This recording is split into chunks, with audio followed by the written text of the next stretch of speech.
Ano ang ginawa ninyo sa loob ng 3 taon?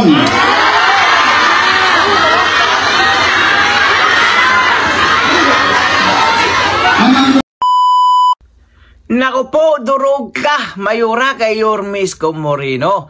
Pero in the good way naman po, but may real talk talaga to mga kois mga guys. Yan po ang mapapanood at maririnig natin sa video ito mga kois mga guys. Mega big love shoutout po sa ating lahat. So without a further ado, let's begin!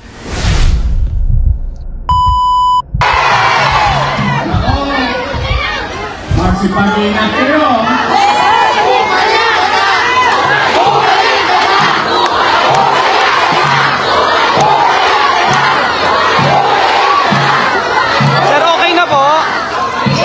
Okay na yung live, ma'am. Tingnan mo sa FB. Mamamayan ng Maynila. Okay. Ang sinisigaw, umalik ka na. Yung isa,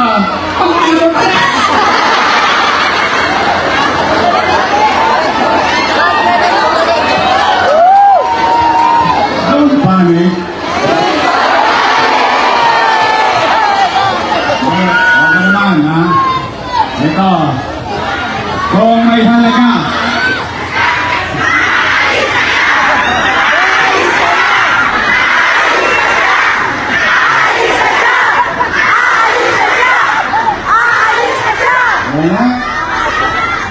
gawin nyo, simpleng bumbilya lang ng Moriones, hindi pa mapalitan, eh.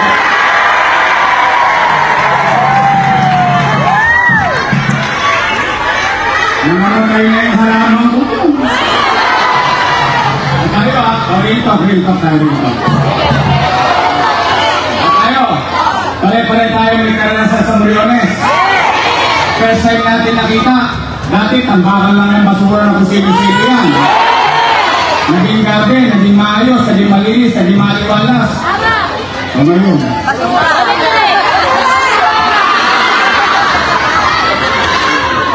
Ako naman hindi naman siguro kamahalan yung bumbilya, no? Pagka talaga ang gobyerno walang malasakit. Wala talaga.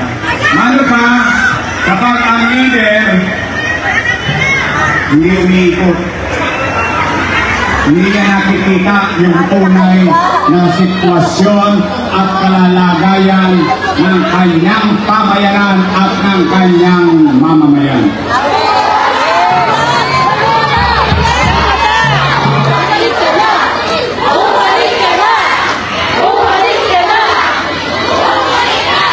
Dito, kasi na talaga akong bumalik. Marami akong iniwang utang, eh.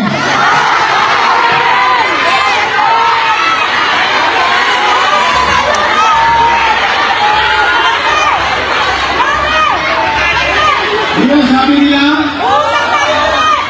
Inaraw-araw na kayo?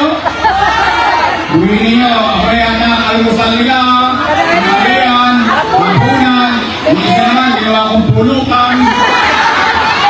Marami daw tayong inutang. Pagkasa kami na walang utang. Pero, ako naman, ha? Sige, basta. Ito muna.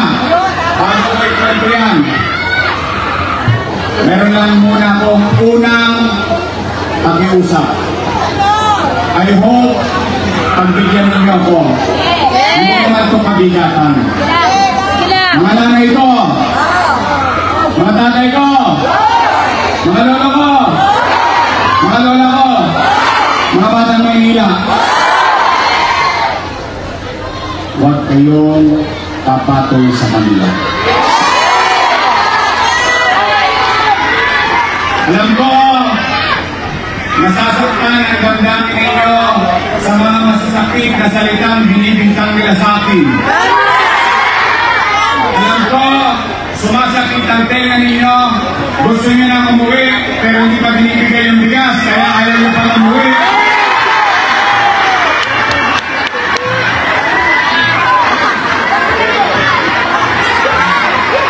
Pero, dahil masakit sa tenga, tiniis nyo na lang, sayang din naman, masasahin nyo alam ko, nakarinig na kayo. I think, lahat kaya ang pinakamasamang salita, idiniskog din sa akin. Ang ikinalulungkot ko naman, lahat daw ng ginawa ko ay mali. Mali daw. Mali daw eh. Hindi pambigyan natin sila. Pambigyan lang natin. Total, pwede lang naman ito. Total, di pa kayo kumakain. Sabi ito, mabusog kayo. Kung lahat ng ginawa ko ay mali, hindi mali din sila. Kasama ko silang gumawa nun eh.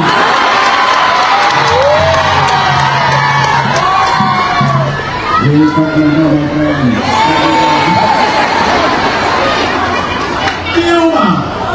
Tama ba? Sige. Magkwenta tayo na may kwenta. Kasi sila walang may kwento kasi walang kwenta. E kayo, marunong ako magbara?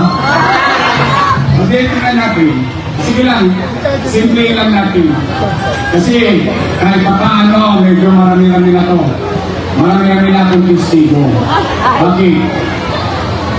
Kayo, mga naparito, hanggang doon sa Kodli, hanggang doon sa Mosa, dito sa Wakali,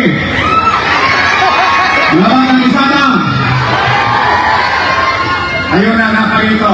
At least, kayo, testigong buhay. At matango sa ilong natin na may pagmamalaki sa mga kapit siyad natin noong panahon ng pandemya, walang magutom sa lungsod ng Manila.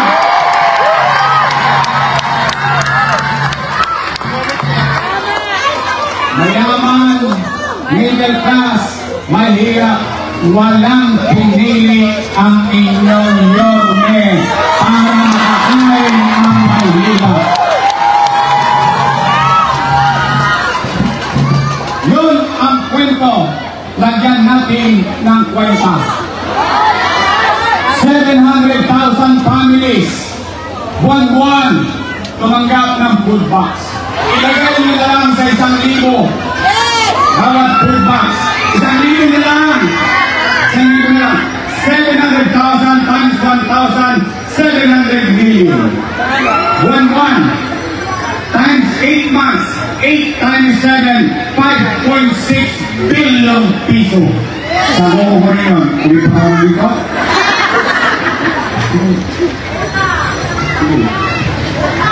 Bakit? Bakit?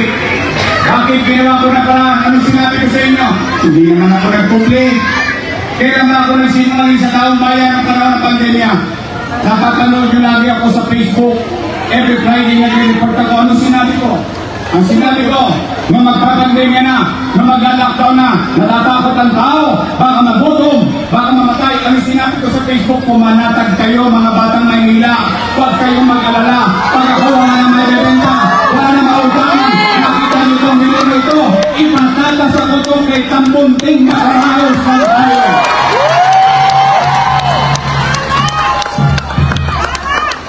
Yan ang sinabi ko. Bakit? Taas ang kamay ng ama dito. Taas ang kamay ng ina dito. Taas ang kamay ng magulang dito. Dito. Pag walang makain na anak nyo, gagawin nyo ng paraan. Di nga. Inanais nyo? Inatawid nyo? Yun din ang ginawa ko bilang ama ng 2 milyong Manileño. No,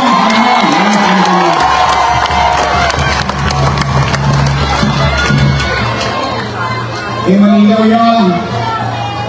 Manilaw na magkaroon at shoutout sa mga batang Almario. Manilaw magkaroon ng air condition na paaralan na mas maganda pa sa Polichan. Tama naman. Tama ba? O, tingnan ninyo.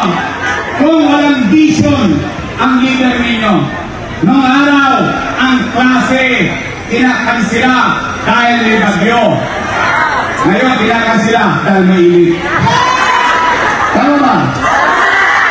Pero yung almaryo,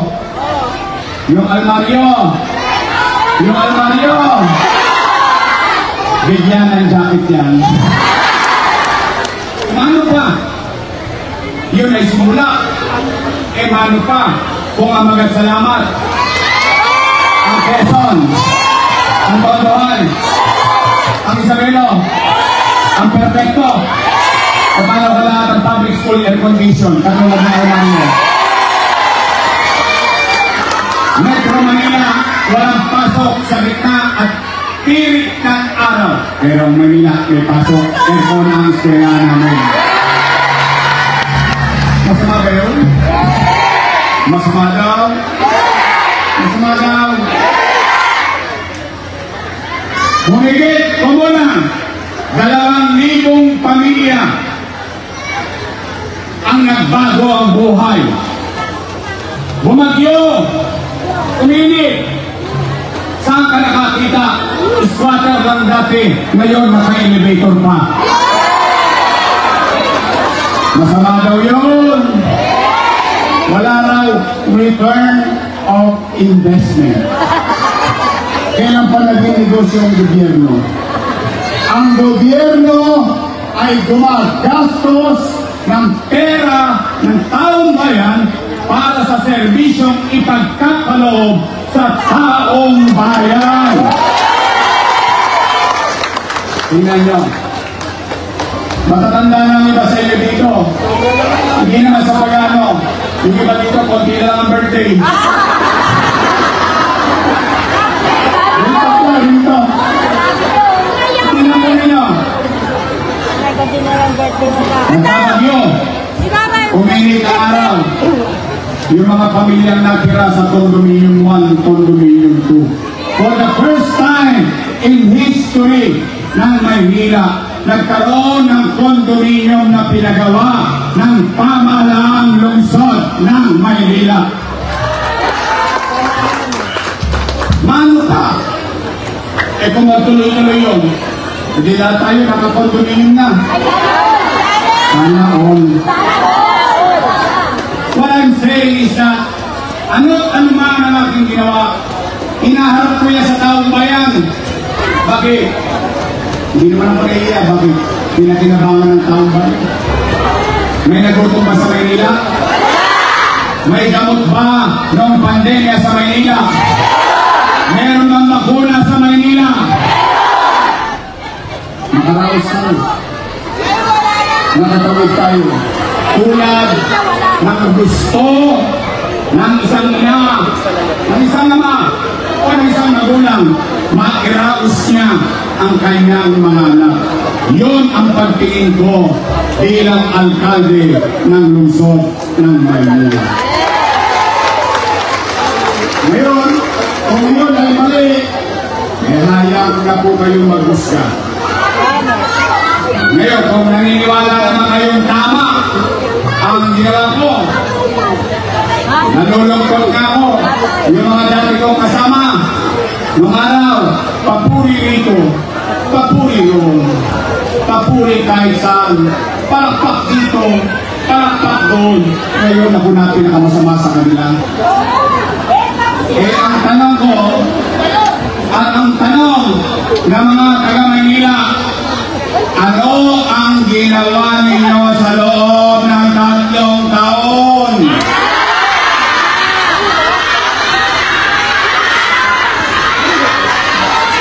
Anong gusto ninyo?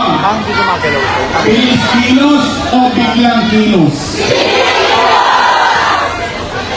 Ngayon, marami na akong natanong, but for the first time, publicly, across age, dati kausap ko lang puro matatanda.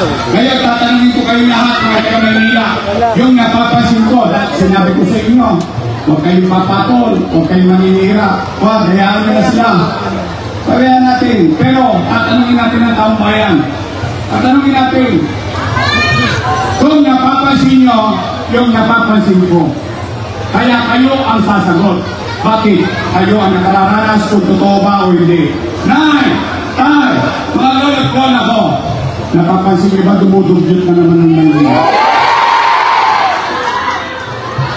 Sobra, sobra.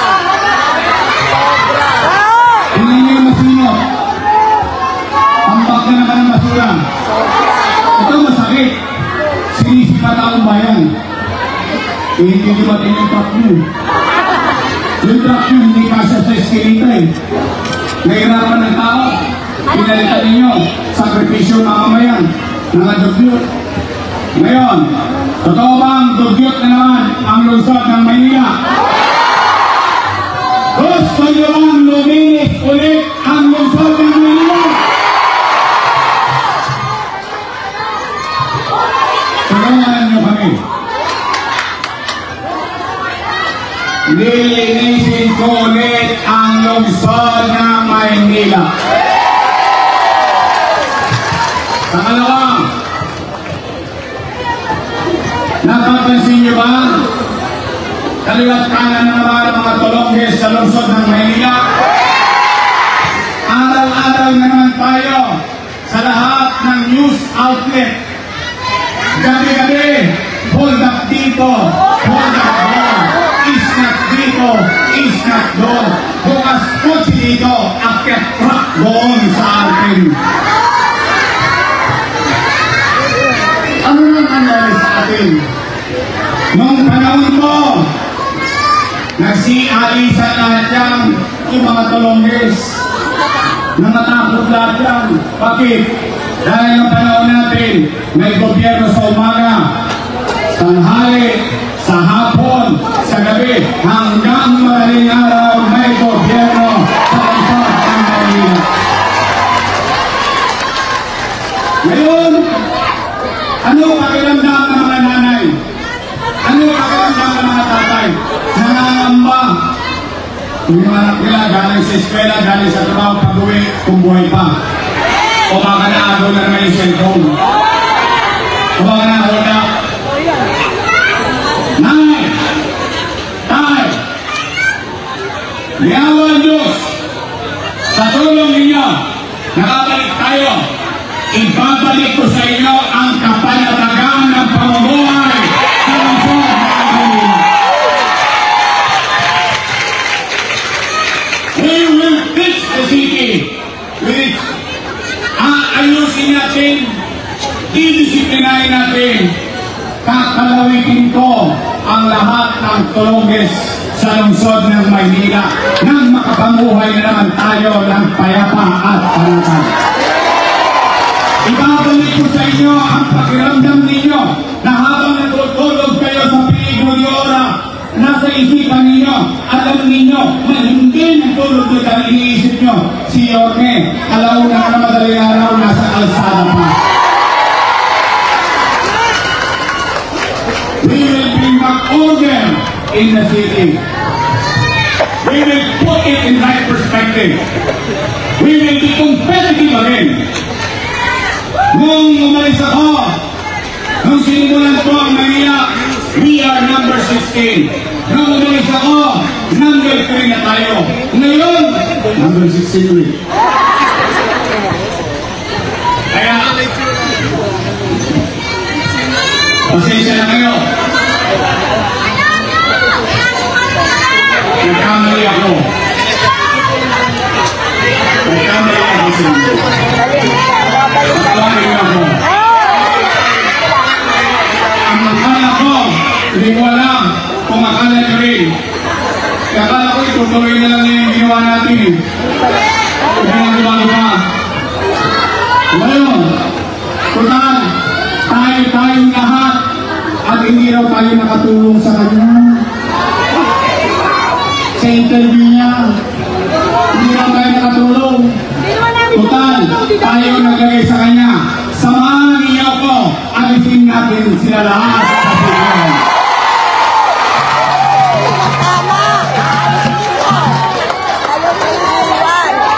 Aalis ka siya! Aalis ka siya! Bababa na siya! Bababa na siya! Bababa na siya! Babalik ka na! Mga Maynila, bukod sa paglilinis, bukod sa peace and order, ibabalik ko yung mga bagay na simulan na natin. Minimum basic needs.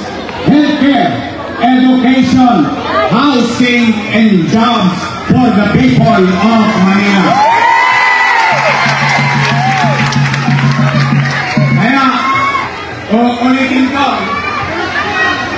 sigurado ba kayong gusto niyo akong bumalik? Sigurado ba kayo dyan? Promise? Tekman? Matay mo sila? Tekman. Oh, again. Nay, mga batang Manila. Pakiusap ko lang, ha? Ulitin ko, ha? Huwag po kayong magsalita ng masakit laban sa mga kalaban ko. Opo! Pabayaan na sila. Oh, yes. Let's just move on. Okay. Let's just move on. Dahil at the end of the day, ang importante, kayo, tao, mamamayan, ang mahalaga sa halalan ito, hindi ang mga politiko. Kami, instrumento lang ng pagbabago. Konsepto, talino, karanasan, lakas sa pangangatawan. Ngunit, ang lahat ng yan ay pag-aari at ang may tanging kapangyarihan ay ang mamamayan ng kanyang nasasakupan. Mga batang mundo, uwi na tayo. Gutom na ako. Gusto niya na umuwi. Oh, bago tayo umuwi, maraming salamat sa pagpunta ninyo dito sa Plaza Dolores. I love you! And let me take this opportunity. Pagpunta ninyo, meron na ako mag-English yan. Pero, may pakilala sa inyo. Ngayon gabi, sa proclamation rally natin na may proklama natin ang ating mga kandidato. Nasa kanan ko, si Sharon Cuneta. Ang mabait natin Doktora Ina Alfonso.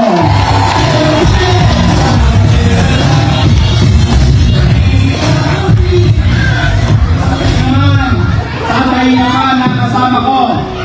Yung mga kay Vice Mayor, kung siya ang tatay niya. Magaling ang kanyang ama. Magaling din siyang nakasama ko. Lalo na ng pandemya. Ang ating kursihan, Jesus Taga Pahardo.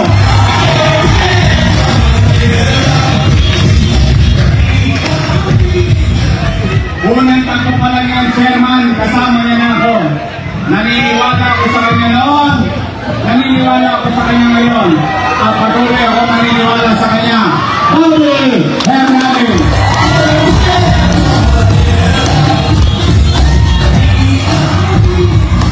Naalala niyo nung inubos ko yung mga kolongke sa Alten? Alam niyo sino katulad mo doon?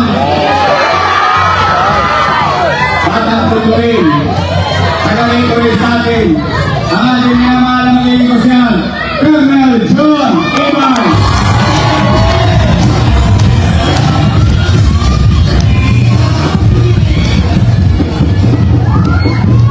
Shout out sa mga kasinidad ko.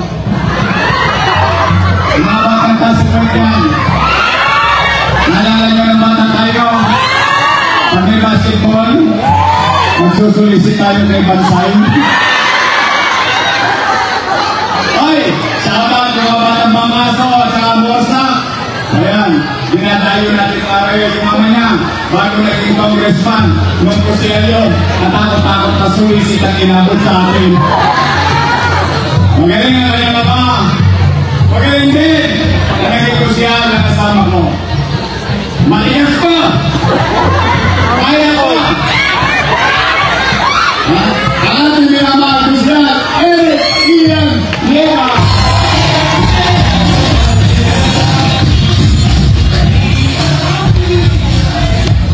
Noong dumating si Christine Reyes kanina, napansin ko yung mukha ni Ian. Parang tumigas.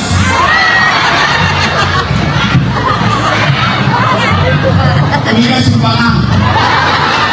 Dapat mo makikistop na naman siya. Halos maganda pa rin hindi. Nakakalikod. Nakakalimit natin. Ellen Ian. Okay na na mga kuselyo.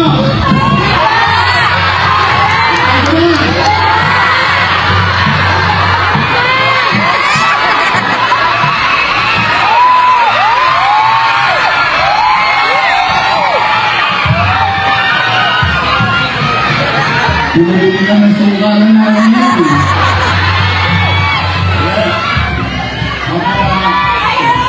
Ito ha, papalala ko na sa inyo. Noong 98, 1998, binoto ninyo ako personal. 23 años din ako nun. Ngayon, taas-ipulita ako. Pero salamat sa inyo. Kahit sa murang edad, binigyan niyo ako ng pagkakataon. And I hope, hindi ko naman kayo ipinahiya. Kaya naman, ito, 23 años din. Sino mas koto sa amin?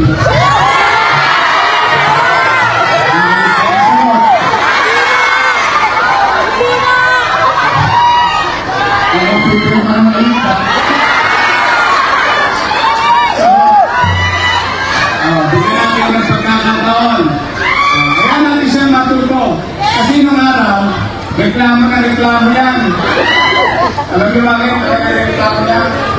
Papa, why you come home so late always? Hindi ko makipaliwanag sa kanya. Sabi ko, sa dami ng may sakit, sa dami ng namatayan, sa dami ng may problema, kulang ang 24 oras kung tugunan yung pangangailangan ng tao. Kaya sila'y napagkaitan ng oras bilang isang ama. O ngayon, naiintindihan niya na.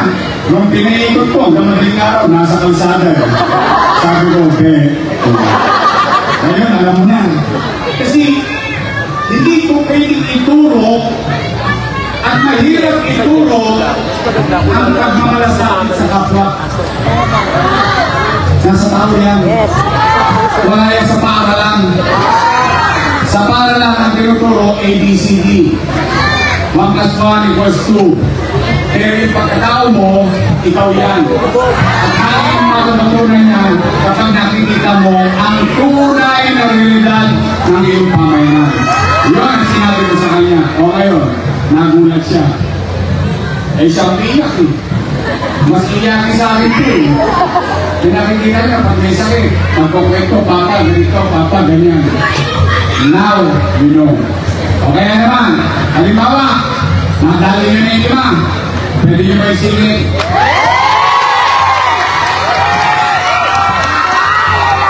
Isingit mo na yung anak ng misis ko. Joaquin Dumoroso!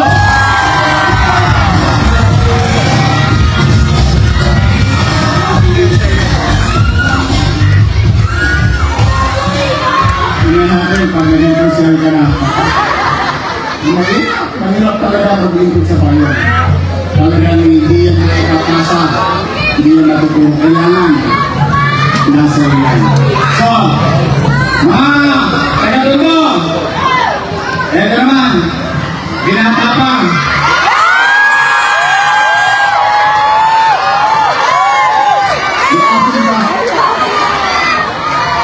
Taos ka ang kamay ng dalaga ito.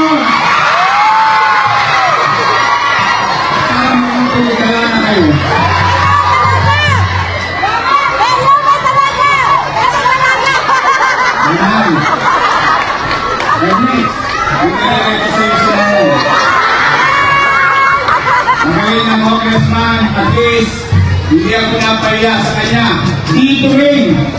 2022, nung sinabi ko sa inyo, bigyan niyo ng pagkakataon. At least, kaharap ko kayo ngayon, masasabi ko, proud ako sa kanya. Ang ibabalik natin, muli na Congressman Evo Bonifacio!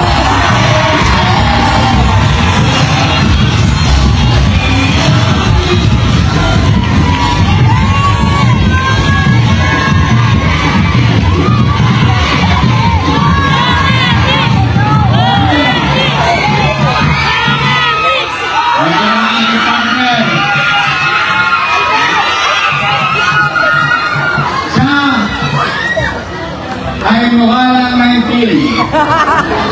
19 yan. Ako rin sa kuyan. Graduate ng Lasal.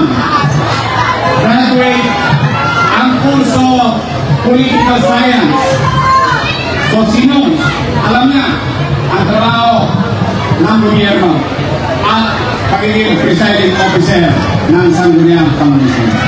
Dahil graduate ng Lasal, pero dahil ko siya. Ako, graduate ng Ateneo.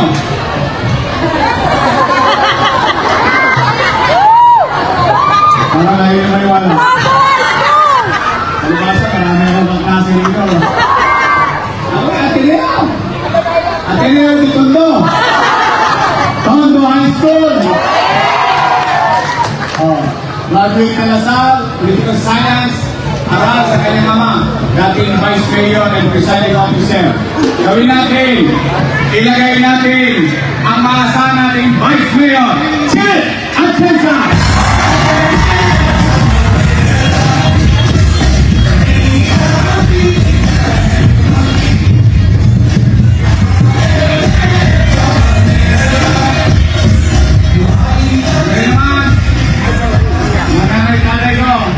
Ito yung pangalawang pakisuyo ko. Kanina yung nauna. Huwag kayong maninira, huwag kayong magsasakit. Hanggang dami ng iba, hayaan na natin sila. We move on with our lives. Ito yung pangalawang pakisuyo ko. Pwede ba? Ulitin ko muna. Gusto niyo ba tayo ang ulit? Okay, bigyan niyo ko ng mga kasama. Dahil gusto nyo bang bumalik ang gobyerno mabilis kumilos? Hindi ko nagawa yun ang ako lang mag-isa. Kaya nga ako nalulungkot eh. Yung mga kasama ko dating kasama kong gumawa na napakinabangan ng tao, ngayon ko yung mali. Pero nandiyan na yan. O kaya pwede nyo ba akong bigyan ng mga kasama? Okay? Ito ha. Usapang kanya na lang. Pwede ba pa-arbor? Arbor lang. Isa lang arbor ko. Pwede na. Your best choice.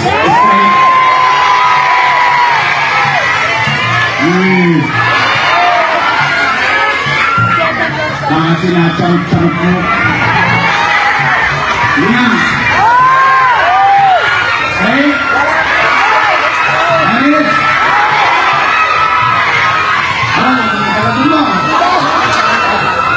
Pagkatapos ang eleksyon, bibili ako ng pinindaso.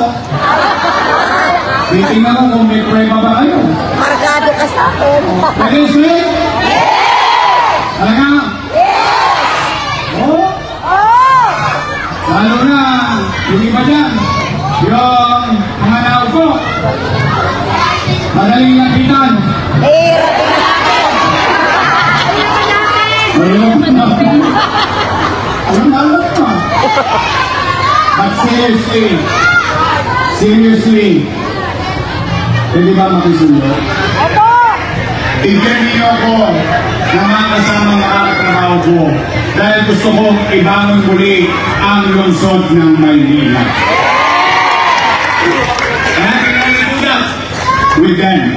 So pwede, your choice is straight. Nasa mga gusto straight!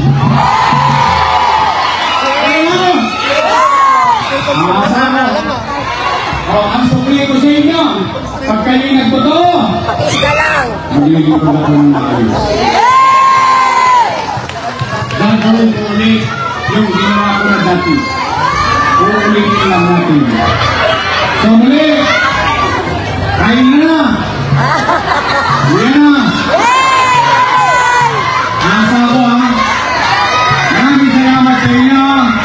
Pero ito ang So yun nga mga kois, mga guys, no? Well, talagang real talk po naman yun. Mga sinasabi lahat ni Yorme Isko Moreno, mga kois, mga gayas. At dahil po kayo sa dulo ng ating video, may karapatan po kayo mag-like, shares, and subscribes po. At maraming salamat po sa hindi nyo sa pag-escape ng ating video ads, mga kois, mga gayas, no? So for now, I'm Gael Manila. God first, God bless and peace. Bye-bye. Godspeed to the city streets. We began to feel the fire. We rise like tall buildings.